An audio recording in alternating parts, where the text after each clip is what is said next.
Welcome back to the Daughters of the Moon podcast. We're grateful that you can join us for another week. We sure are. And we're excited today. We have Masami Covey back with us. She was with us on episode 117, where we talked about moon cycles and energy. And now today we are going to talk about the lunar cycles and menopause, supporting one another, and the moon, how it impacts our biorhythms. So we're going to see where this conversation leads us down, and we're super excited. So welcome back. Well, thank you Welcome back. so much, ladies. I've been so looking forward to being with you too. Yeah, We've been same looking forward here. to seeing you again too. Yeah. And this conversation should be really interesting. I love the moon and what it does for me. So you got it. Right. I mean, Yeah, shall we dive into this, or we I should. Yeah, fly absolutely. up into it? Maybe flying up into it. Yeah. Yeah, But absolutely. so I have a question for both of you. So what have you learned through, okay, decades ago when we're in school, we learned that the moon impacts our Earth on many, many ways, right? So Oh yeah. can you tell me a couple of those things? Go ahead, Kim. So, like when the moon affects the water, like the waves coming in and out, so it moves that. And so, I mean, I don't know if I learned it in school, but I know it impacts our body because we're made up of, what is it, 80% water. So that I know. I think that's all I know. Yeah. But Well, it also, well, go ahead. we are actually more than 80% water, actually. When you go into the cellular level to the level of plasma, we are almost all water. So we're like Wow. 99.9% actually water. I know. So, people say, oh, we're like a 70% water. No, no, no. We are actually swimming in water. Everything is water in a way, water molecules everywhere, and we are water. So of course the moon's going to have an impact on all of us, right? So moon actually impacts, yes, the tides, with the big ocean areas, and in certain like level of water, it could be lakes and things like that too. As long as it's a big lake, the moon will impact that too. But also that the moon impacts seasons. So that's something that the most people don't know. But without the moon, we wouldn't have these 4 seasons, or at least, some places are maybe 3 seasons, but at least we will have these different seasonalities, right? We wouldn't have that if we didn't have the moon. And the moon is so balancing to Earth because it maintains the tilt of the Earth at a certain degree. So, we owe it to the moon, because without the moon, we probably wouldn't have evolved to the point that we are. And these tides actually created marine organisms to start getting pushed up into the shores, because the moon used to be much, much bigger, well, bigger as in closer to us. So the Right. gravitational forces were stronger. So then these marine species will get pushed up, and then they started to adapt to living on the grounds, right? So they went from swimming only in the ocean, water, to, okay, how do we survive on the earth, meaning on the ground that's a dry grounds. So, in so many ways, we owe it to the moon. And there are new studies that are coming out, and it's still, somewhat slow in coming, but some scientists are saying that we may have specific genes that controls or communicates with the lunar cycles, just like marine animals and other vertebrates, other species all have a DNA that are connected to the ebb and flow of the lunar cycles. Right. But when it comes to human beings, we have that, but it's very difficult to study because we have been so removed from the 29.5 days cycles from new moon to new moon. Those cycles have been somewhat lost, right, since our ancestors knew about it, but we have gotten lost because of the modern technologies, always 24/7 with lights and noise and all that. But I'll give you this one really, really cool study that came out about 2 years ago or so. So people have been arguing about whether the moon impacts our sleep or not. And of course it does, right? If Right. you're in menopause, if you're in postmenopause, if you're in perimenopause, even, You know that the moon cycles are impacting your sleep all the time, but the scientists have to go down that road and they have to prove it. So what they did was they studied college kids in Seattle in college dormitories with the phone right there, sleeping next to it, computer screens right there, flickering TVs, things like that. And also they studied two tribal groups in Argentina. And one has no light, and one has like one single, maybe a dimmed light in their, main home area or something like that. They study these three totally different communities. And what they found is that leading up to the full moon, they all sleep less. Okay. Really? Yeah, 45 minutes to 75 minutes less. And it takes longer to fall asleep. So, yay, science, but yay, we've already known this. Okay. So, if you're experiencing this and if you're in menopause and postmenopause is technically, 12 months after you've had your last menstruation, then you are in postmenopause and you'll be in postmenopause for the rest of your life, right? Right. Noticing these sleeps are a little bit stranger than before, you're on the right track with it because you're living in the cycle with the moon more and more. So I say congratulations for coming back to your own biorhythm. So I'll pause there. Yeah. So that's interesting, and it's true because I've noticed that, right, coming up to the full moon, it's like, okay, I can't sleep, I'm restless, I'm fidgety, I just, yeah. So I think it's interesting and good to know that we're all kind of like that. So Right. Right. So I have to just add something, and I know Barb, you got things to say too. Okay. Because you've been ahead of us for a little bit longer, in terms of the postmenopause. But A couple of days. yeah, just a couple of, maybe a couple of years. That's about it, right? But one of the things that I get asked a lot, because I get interviews from health communities a lot, right? Spiritual communities, but also health communities. And they're always asking me, what are some of the things we can do, like biohacking? Because what happens scientifically, okay, and through the lunar cycles is that our melatonin productions, which is very important, produced in your third eye, pineal gland, that melatonin productions actually decreases as we head towards the full moon. So that's been very much proven, right? So then the moment I say that, and the moment I give them a couple of examples of what happens around that leading up to the full moon, they kind of lean in and say, what can we do to biohack? yeah. So that's the word, right? Biohacking is going on right now. And sometimes, okay, so the other day I answered it this way, and the host that was interviewing me did not like my answer. Okay. I basically said to her, I said, well, you know what? What if we instead of biohacking, we biohugged it?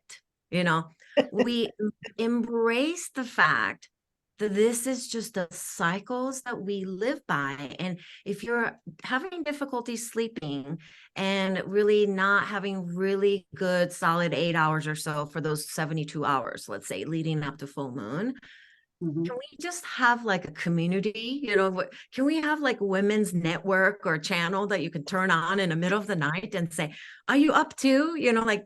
So that's how I answered it. And then I said, maybe we should all order, each and every one of us will order like a beautiful full moon journal or something.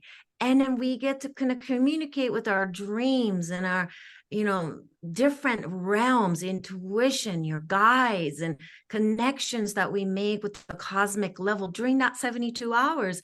And what if we invested in that instead of biohacking? How do we get more melatonin? But this host did not like that answer. So I just wanted to put that out there. And what do you think of my answer? I like it. I like it too. Because to me, I like to hug anyway.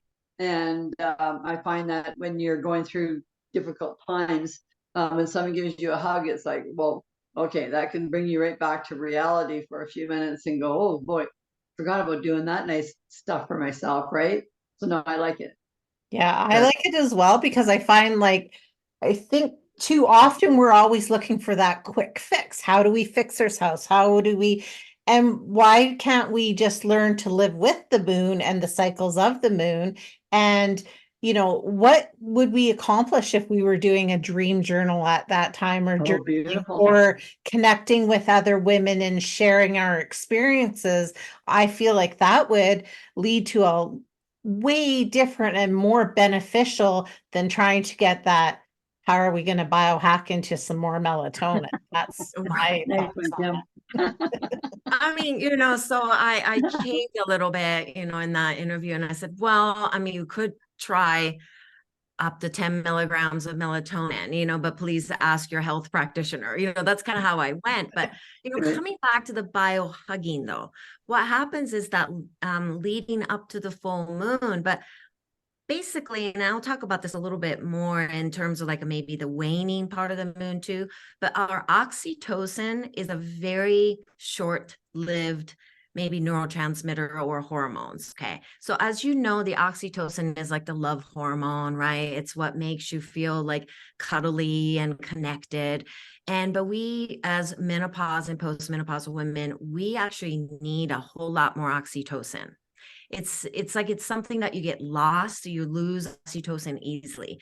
So my recommendation for all of us menopause and postmenopausal women and perimenopausal women too is that during the leading up to the full moon, do things to maybe increase some of the oxytocin, right? So get hugs from other people. And when we're leading up to the full moon, there's this like a natural desires for all of us women to want to connect with one another, finding communities together, maybe call up your friends. I mean, those will all kind of increase your oxytocin.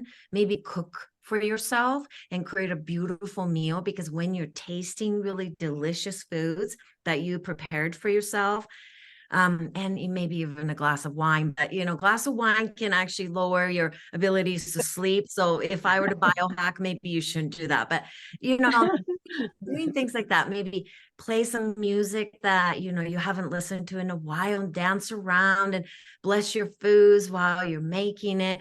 That can actually help you to increase your oxytocin leading up to the full moon. It may not help you to sleep longer or better, okay? But at least you will feel a sense of being loved and connected and being hugged. Yeah.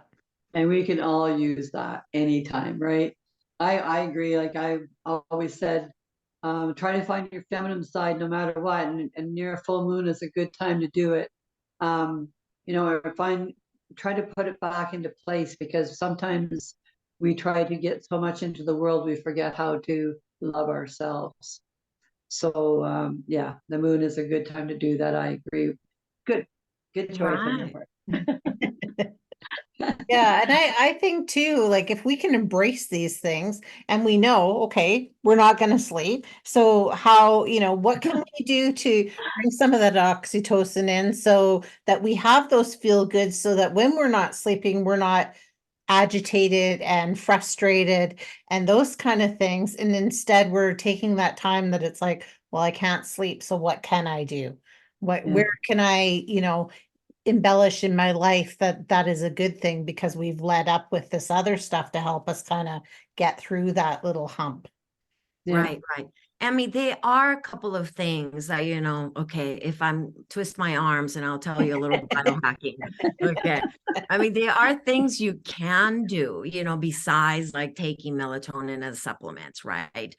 Is that you want to, so there are these really cool studies that came out around children and their sleep cycles as well. And they do actually struggle leading up to the full moon too. So this isn't just for menopause.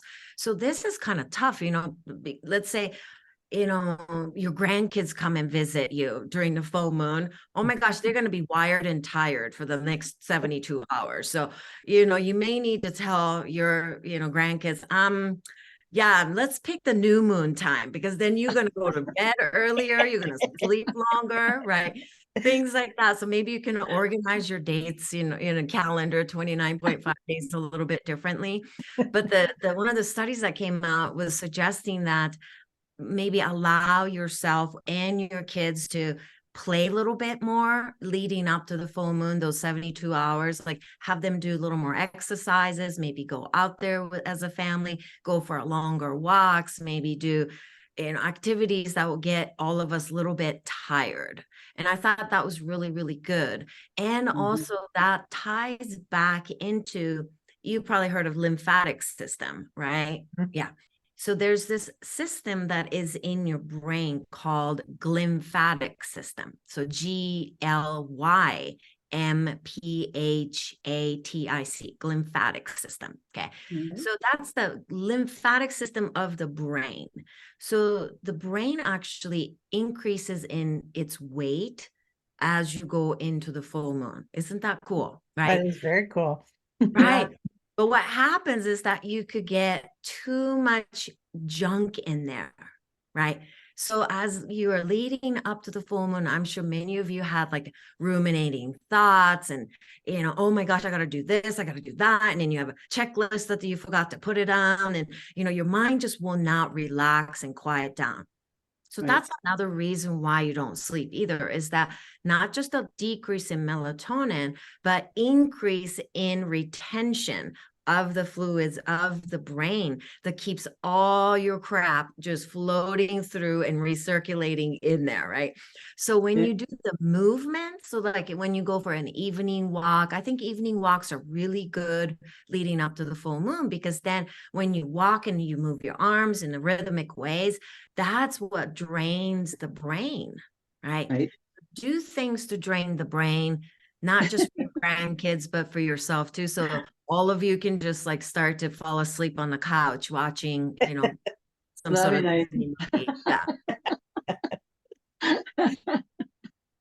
Too much energy around the moon too sometimes, but yeah, you just really have to take that time. I find with you sit and you look out into the sky and into the moon, that in itself can help you to work with your emotions. And because I find at moon time my emotions are high, and music is a big thing for me during that time, where it sort of pulls me down to where I need to be, to sort of level out. And I've only found that through maturity more so as well. It's come easier that way. So yeah. Yeah. I love that, because you're hitting it just right. Like you don't even have to be a scientist to know that there's a direct connections with the moon and your mind, right? I mean, that is completely connected. So there have been really interesting studies now coming out, finally saying, like, we've all known this, okay, but the scientists have to go find it out, right? They're saying that there are increased level of mood swings and agitations and anger, and for almost anyone, but especially if you're sensitive around like the menopausal hormonal shifts and the postmenopausal, so is that our mental health can get a little bit, I wouldn't say compromised, but challenged, I would say, leading up to the full moon. And it can be like brain fog will kick in, or, it's more like an overwhelm. Last night, I was lying in bed. Speaking of last night, lying there thinking, oh gosh, women's minds just get overwhelmed as we are leading up to the full moon. And then maybe when you're waning and you're going towards the new moon, when your brain actually is a little bit more drained and you can think a little bit better, that's when you have a clear thoughts. But leading up to the full moon, the overwhelm can cause us to feel like, oh my gosh, I just want to pull my hair out. I can't get anything done, and then the moods get worse, and then increased agitations. And it's like you get really easily angered. And those things do happen probably of many things, but low melatonin, increased fluids in your brain, and then the moon tugging at your pineal gland, and the gravitational forces messing with us, and then we just feel overwhelmed, so I think this is when us women really need to come together, understanding this is why I go and study science and physiology and biorhythms, because with this knowledge, you can imagine we can begin to come together and say, ooh, are you having that time too?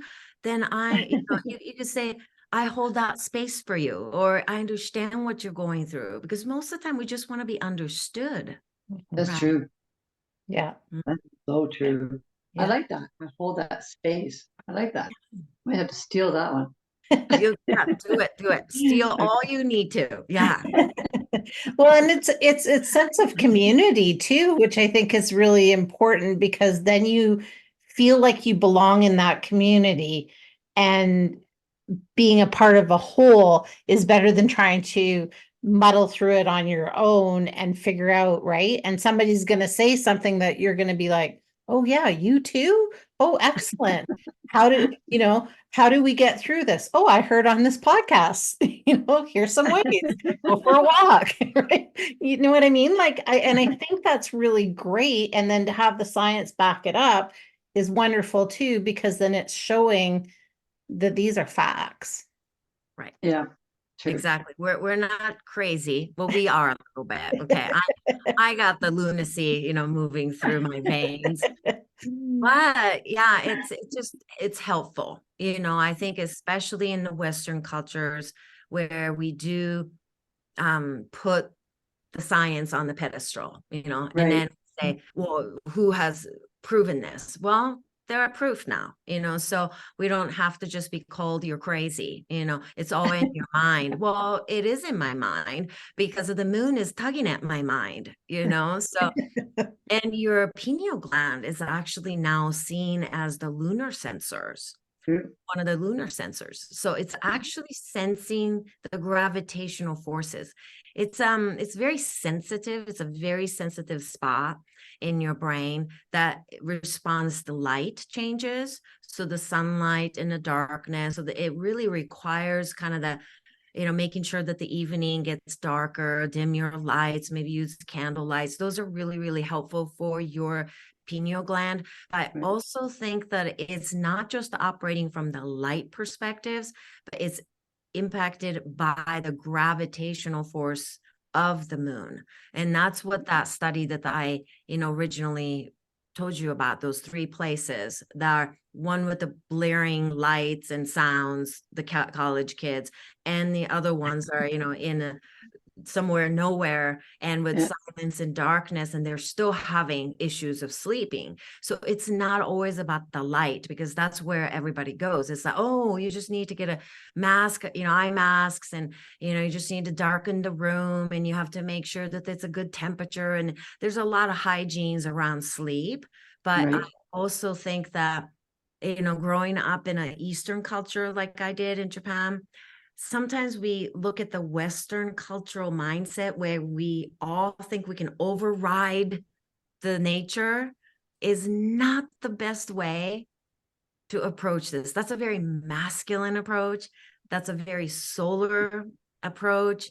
And I'm interested in, now that I'm in my second half, now that I'm in this kind of this beautiful second act of my life, I want to approach this life, the rest of my life, with a little bit more of the softer yin energy. And that's a lunar energy.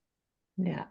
Yeah, absolutely. So is there things then we can do besides, dimming the lights and some of those things that would, I guess, help the pineal gland kind of, settle down a little bit, kind of not disassociate that pull, but just kind of settle down? And maybe also, is there a way of reflecting through that where there's some things that we can learn from that pulling of the moon?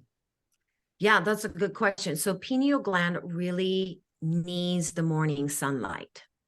So, even though we're talking about the moon, it loves the morning sunlight. So make sure that you get maybe 5 to 10 minutes first thing in the morning. And even it's cloudy, even it's snowing like crazy out there where I'm talking here. And I know you both live in a very cold place too, but even in the winter, even in the snow, snowing and raining kind of a place, you can go out there for just a few minutes and just expose your eyelids in this region to the natural light, and not through the windows, not through the, from the room kind of thing, but step out just for a moment. Okay. If you can. And that's very, very important. And I have some people that would just even open a crack of a window and then just stick their forehead out for a few minutes. That works too. Okay. So that's one thing that pineal gland really, really enjoys and loves. And, like you mentioned, like dimming the lights and things like that, because it's so sensitive to the blue lights, those flickering lights that come from computers and the phones and then everything else, right? So we have actually changed our light bulbs from LED lights to the old light bulbs, so the orangey tinted old ones, and we just decided we're not doing the LED lights anymore. So Okay. yeah, things like that can be actually helpful. And I say leading up to the full moon, most of us are going to struggle sleeping, straight through maybe, or you're going to struggle falling asleep anyway. So then put aside maybe a nap time, I'm all about the naps. Like I love, I'm like a cat and a dog, it's like, if I get a chance to nap, I'm going to take it. So, maybe 10 minutes, 20 minutes, however long that works for you, just take that time to nap and not get extremely nervous about the fact that you're not sleeping the normal, or what is considered to be the good amount of hours. And I think that's how I'd like to want to live that way from this point forward, because as a health practitioner, my goal was always to have a good day every day. Every day I must sleep 8 hours. Every day I must have a really nice poop. Every day I must eat perfect diet. And then, okay, after decades of working with people and my own health crisis and everything, there's like a softening that is starting to happen. And, this may not be liked by all the other health practitioners that are out there that are hacking away, and making sure that you live a perfect life. I'm just not that interested in that. I'm interested in pulling back and getting a big picture of the 29.5 days instead of 24 hours per day. Yeah. Yeah. I find part of that resting, because I'm starting to do a little more of that myself during the day, and I really am glad that I'm currently doing that. Certainly allowing myself, I gave myself permission, that's what it is, But I also find on the days when I do have those 10 or 15 minute sleeps, my mind is more alert later, and that kind of thing, where, as you start maturing, some days, because of the foggy brain that you get around the full moon and that, you also worry, like, am I getting close to dementia or something, right? You worry about that too. So knowing that, what you're saying is really nice to hear, because it allows you to go, no, there's nothing wrong with me. I just need a little rest at that time. It's just pulling more from me than I expected. So good point you're putting out there for people as they mature, and knowing that that is going to benefit them to have those little 10-minute naps. Because my mom is 92. I'm always saying to her, Mom, Kimmy's grandma, have a little nap. No, can't nap. I won't sleep at night. No. And it's like, yeah, but you do. You do still. And it surprises you because you don't think you will. But if you just let you say to yourself, whatever, I'm tired. I'm sitting here going, I'm tired. Right. Mm-hmm. And so I need to have a little nap. So good information. Right. Just, I think if we can pull back, you can be a little more gentler with how you are living day to day. And if you have a good month, I think you've done a good job. That's kind of how I look at it. Instead of, have I been really good today, every day? It's like, no, have I done a pretty good job this month? And then if I check off most of it and go, yeah, you know what, 80%, pretty good. That's a passing grade. I take the passing grade now. Before you, if I didn't get the A+, if I wasn't the number one in a class, then I thought I failed, that kind of a pressure I used to be putting on myself, the perfectionism, and it's just totally falling off of me. So everybody, stay tuned, because I am no longer a perfectionist, so I think I'm just going to pull back and say, yeah, you know what? There is this big ocean waves that we're all surfing, and the women are a lot more sensitive to that. Women are sensitive to light much more than men.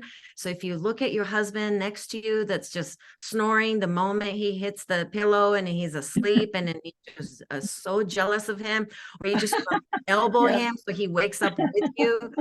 You know, it's just the sensitivity is very different for men. Yeah. Yeah, Yeah. it sure is. Yeah, it really is. It is, and I think it's good that when we talk about this, because it does give people ideas of how they can ride this wave out, right? And to, know that this is something we can expect every month, that the moon's gonna, go through its cycles, and embrace the cycles of the moon and learn to live with them and learn to live more naturally. I loved how you said that, because we try to put all these little hacks in there to live our lives. And if we just lived more naturally, I think we would enjoy life a lot more.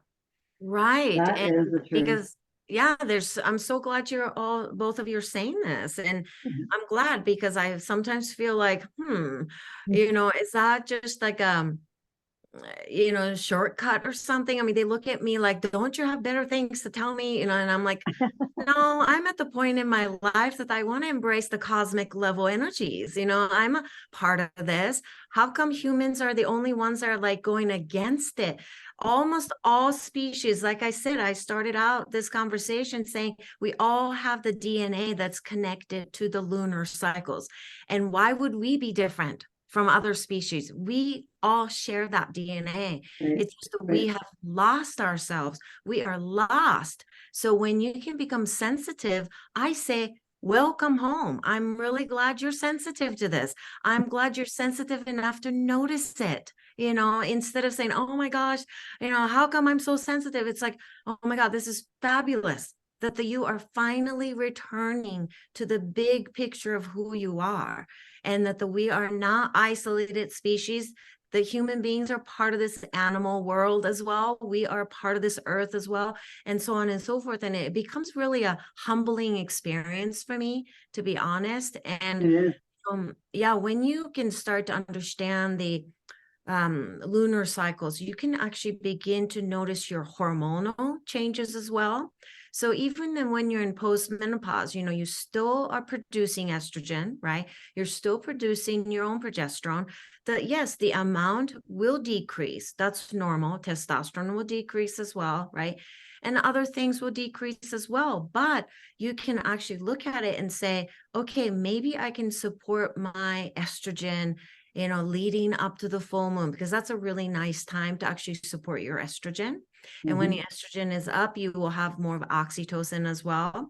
So that you want to communicate with others, you want to have communities. That makes so much sense, doesn't it? Like more female energies that come up, that you just want to go start creating a red tent events, and then start inviting all these women to share, So that's normal. But then, after the full moon, you're gonna go into a little bit of a kind of the waning side. You're not adding more light anymore. You want to go into the introspective time. You want to get into the place where you're starting to go inward, and this is when you want to support your progesterone a little bit. And the progesterone is more of a Zen garden kind of a hormone. So makes you just sit by the Zen garden, having sip of a, nice tea or something like that. And literally that is the recommendation I have for all of us, is that after the full moon, start to find ways that you can increase the Zen garden moments. And that could be, creating beautiful foods. It could be taking a moment to sip on your favorite herbal teas, whatever that may be. It could be music, but music may change from when you're wanting to listen to a different kind of a rhythm leading up to the full moon. Yeah, Barb, yeah. Yeah. And to, new moon, you may want to listen to something a little bit different, maybe even like literally like a moon sonata, right? Yeah. Piano's moon sonata. So something, if you start to kind of look at it that way, you begin to say, wow, I am in this ebb and flow. I am waxing and waning. I am this ocean waves, because you are water. So you are this part of the ocean waves. You're the droplet in that ocean. And we get to begin to swim together and surf together.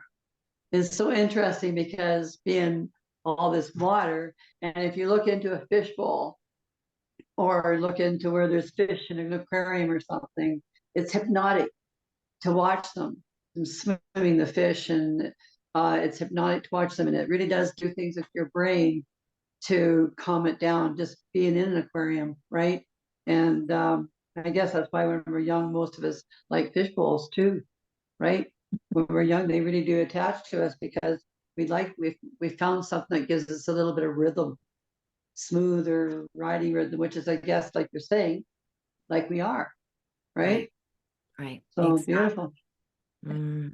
Mm-hmm. I feel like if we embodied these things more, like learning about the lunar phases and how it impacts our body, I feel like we would live an easier life because it feels like we're so often pushing against the grain, trying to move in ways that we really shouldn't, rather it's physical activity, rather it's, when to be meditating and when to be doing this inner reflection and when to be more outwardly.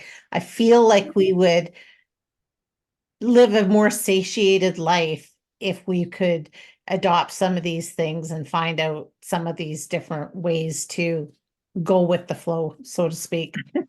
Right, literally, right? Go with the flow. And I mean, we say that to each other. We've heard it. We've been told that. We say it to one another, but we don't really know what is the flow. What is the big picture of the flow?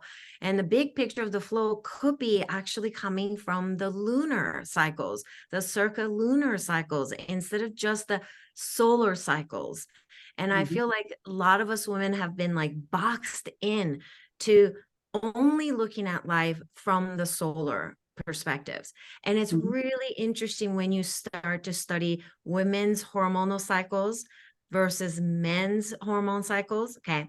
Male hormone cycles are 24 hours. And it just literally the graph is super boring. Okay. It looks like this up and down, up and down, up and down. Literally every 20 minutes, there's this up and down going on all day long like this, and it stays within that range. But if you look at women's hormonal cycles, there's this beautiful arc that happens right up into the full moon. Then it comes down a little bit, and then there's another arc that comes up and then comes back down, right? So it's this whoosh, right? And then another whoosh, and then coming back down. And that's happening within the 29.5 days or the 28 days, you could call it, from a new moon to the, right before the new moon. That's about. But there's this beautiful slow moving waves. So we don't have this like up and down, up and up and down. We don't live like that.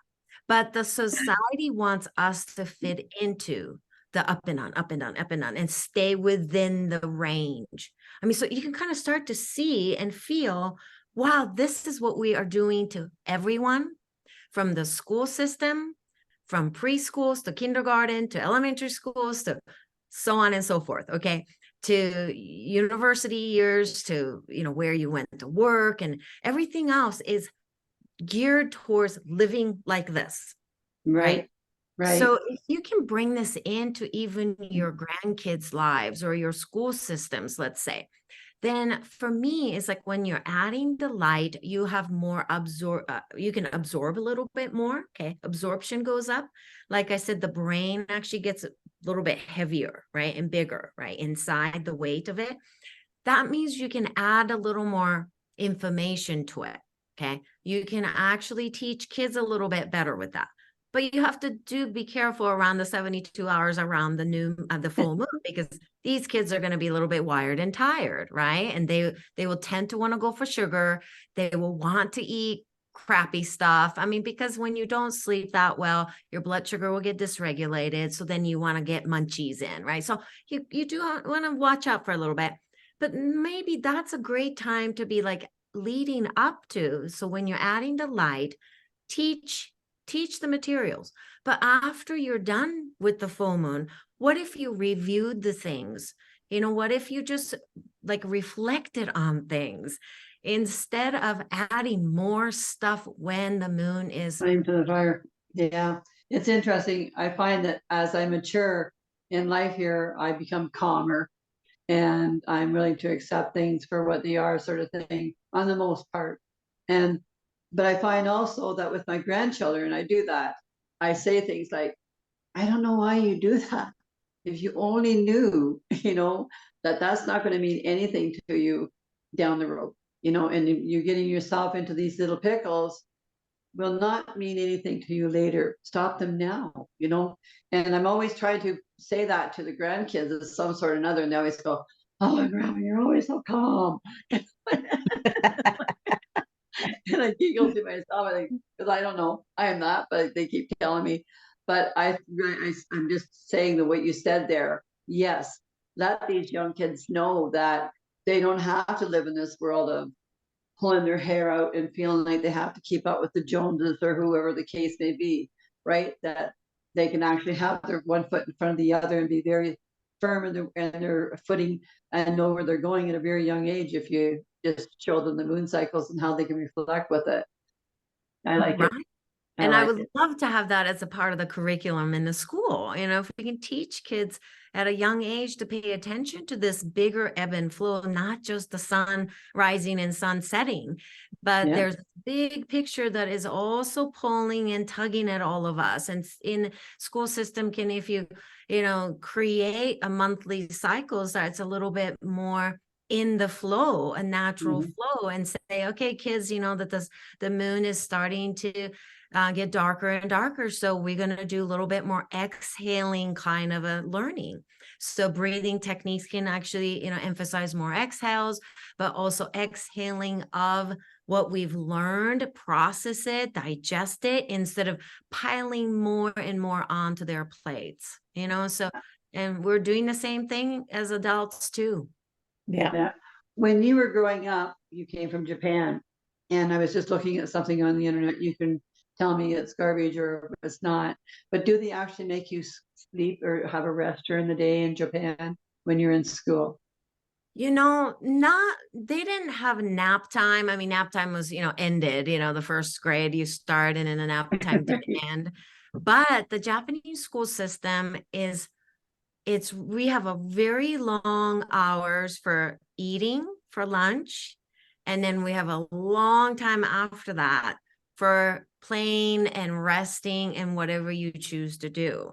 So the school hours are kind of long. It always started around 8, and we never started early. 8:30 was the cutoff. And I was one of those kids that always needed to sleep more. So I never arrived till 8:29, that kind of thing. And yeah, and then the class were 50 minutes or so, and then you always have 10 minutes in between. Lunch hours are about 90 minutes, and we serve each other meals. And then afterwards, you will have at least another 90 minutes that you can go play or rest or whatever you needed to do, So Wow. I would find myself like I would climb up these stairs to the top of the building, and then I'll just take a nap and nobody will find me. You have plenty of time to digest your foods and do whatever you needed to. And then but then the school didn't end till, 3:30, 4 o'clock. Sometimes if you're in a older grades, it doesn't end till almost 4:30. And so you have an all day that you're spending at school. So in that sense, you didn't get to go home early or whatever, but it's almost was like a little more slower pace. There's, Japanese school systems can be intense because they do teach a lot of materials, but Right. I felt like it gave me a little more time to digest. And also we didn't have a very long summer vacations, right? So we didn't lose everything that you learned. And our school system is based on the seasons. So we Right. don't start till spring. Spring is the first semester. And Okay. we end in the winter, right? Okay. Our school system ends right before equinox, okay, in March. Okay. So you can kind of imagine it always started in the spring, ended in the winter, right? So when I came to the US and then I started the school in September, I thought that was little bit strange because where are they coming up with this, yeah, so it's kind of the same thing, right? Are we with the lunar cycles in the monthly cycles? Are we living with the seasonality? Remember, the seasons are, controlled by the moon also, right? Right. You can kind of start to pull back and back and back and go, oh my gosh, the whole system is not based on anything to do with the bigger cosmic level rhythms. Yeah. So Yeah, True. exactly. Wow. That's amazing. That's so much information and so wonderful because I think people will really, get into that because it just makes so much sense. It does. It So, does. is there resources on your website and things like that where people could go to find out more about yeah. this? Yes. So I'm always putting out the videos on the new moon and the full moon. And occasionally, when I feel like the quarter moon is really important for that month, I will be posting a video on my YouTube channel. So please do check that out and subscribe because I'm always putting things up. And then I'm really gearing towards physiology and the biology and how that gets impacted through the lunar cycles and different moon zodiac signs too. So it's not sun zodiac signs, but I'm looking at the moon based signs and then how that impacts us as well. And then I'm always creating some courses. And right now I am offering a masterclass on moon wisdom for menopause and beyond. So that could be an interesting masterclass if you're interested in learning more about how the hormones change based on the lunar cycles. What can you do about it? What are some of the foods, maybe supplements, herbs, teas, that will help you throughout the whole big picture of the monthly cycles.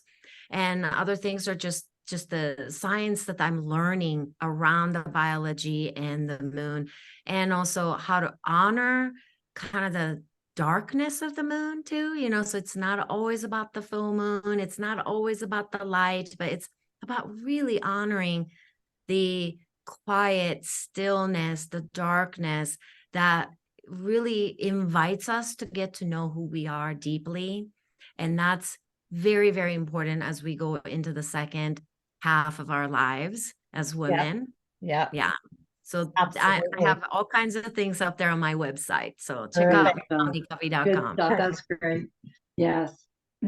Okay, Yeah. and I will put those into the show notes. And so you have both a YouTube channel and your website. Is there any other social medias that you're on or Well, that's kind of what I'm main focused on right focus? now. I do have a Facebook, but I'm just really bad at Facebook right now.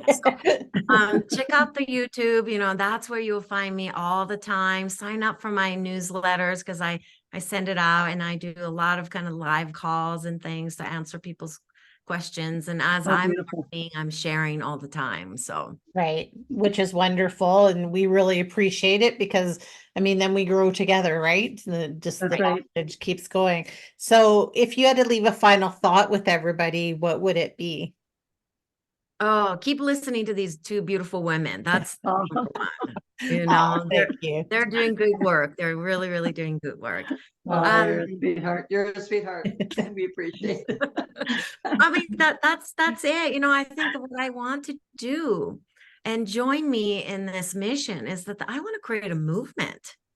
Really, a movement around this, that we are this part of this big picture of this rhythm. And if we can support one another, and especially I think postmenopausal women have struggled because medically speaking, as well as like science out there, we just stopped studying about postmenopausal women. We are so focused on youth. If you live in the Western cultures, it's very youth oriented society.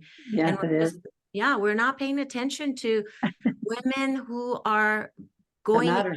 into menopause and postmenopause with so much wisdom, right? We are going to have about 1.5 billion people in menopause and postmenopause by year 2020, year 2030, actually, year Wow.